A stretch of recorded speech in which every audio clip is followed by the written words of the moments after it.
This video is going to be a weekly recap of the SPY Qs, and we're going to get into some stocks like Apple, Tesla, and we're even going to throw NVIDIA in there today. So let's look at some charts.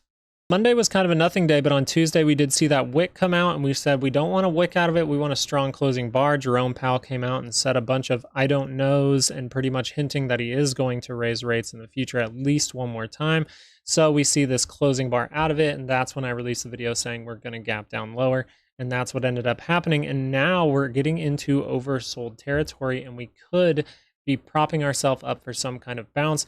But we want to pay attention. We did cut this low here, and now we're cutting what I kind of saw as a last stand. So we could be beelining straight for that 200-day moving average. But on Sunday, we're going to go through some charts that tell you that we could see a small bounce on Monday and Tuesday, or even going into Wednesday, that then could prop us up for just a little bit to maybe fill a gap or two and then bring us more downside.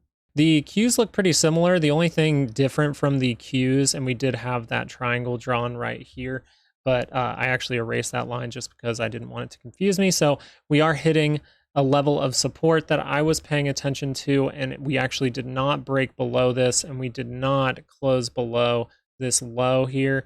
So that's just kind of telling me that maybe we do get some kind of bounce to fill this gap, or even come up a little higher and then get rejected with all these moving averages. Doesn't mean we have to get a bounce. We definitely could keep crashing, but I'm just telling you how I see it. That gap has an 80% chance of being filled over the next 3 days.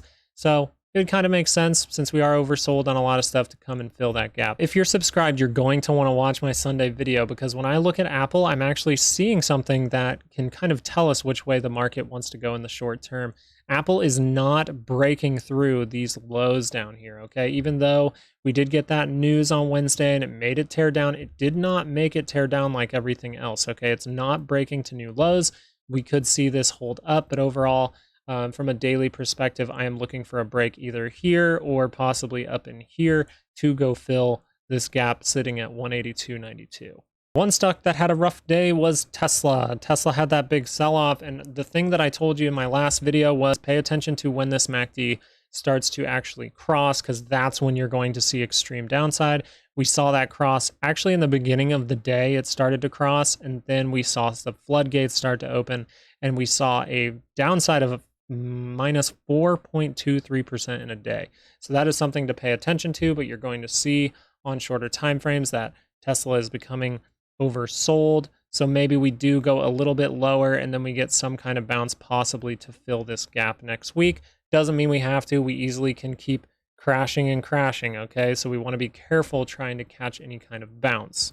Google, just mainly an indecision day. Indecision days, even though we did see the dramatic sell-off, and if you caught this, like, congratulations. If this is where you actually bought your short position, good job. That's a very, very good purchase. But overall, indecision day, so we're looking for a confirmation either to the downside or the upside coming above today's bar, okay? So you want it to come either above or below one of those wicks to give you some direction.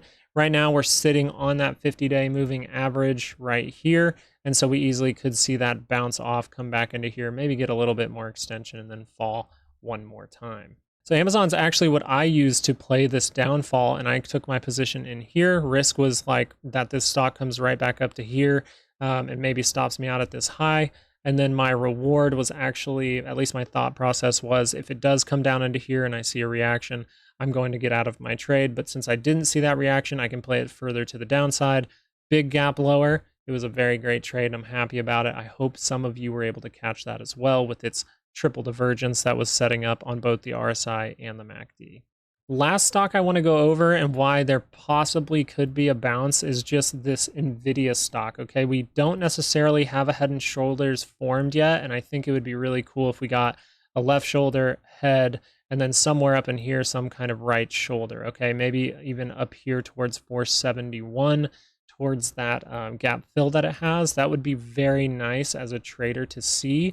And it would get us out of those oversold conditions, and we could see some kind of, ABC to the downside from here. So 1, 2, maybe even all the way up in here, and then we see a big downside turn. So NVIDIA, it does look like you are going to head lower in the next month or so, but you could see a bounce in the short term. Maybe if we come and test this on Monday, we can see that bounce start to come to fruition. What we need to see more big crash to the downside is we do need the VIX to get above the 200 now that we have gotten above the 50 with a closing bar. That's great. That's how we knew there would be most likely a gap down. Now you're seeing we actually did get some kind of retest here. I still believe the VIX has the potential to come back down into this level, if not down here, to meet up with these moving averages, and then we can extend higher. But overall, you just want to be paying attention to if there is some kind of pullback in the VIX. Once it does get above that 200 and is able to stay above that 200, it's going to get really rough in the markets. I know it was a quick video, but I've been looking at charts all week and I'm ready to have a good weekend, just like you should. So I hope you guys do have that good weekend and good luck trading. Look out for that video on Sunday night. Peace.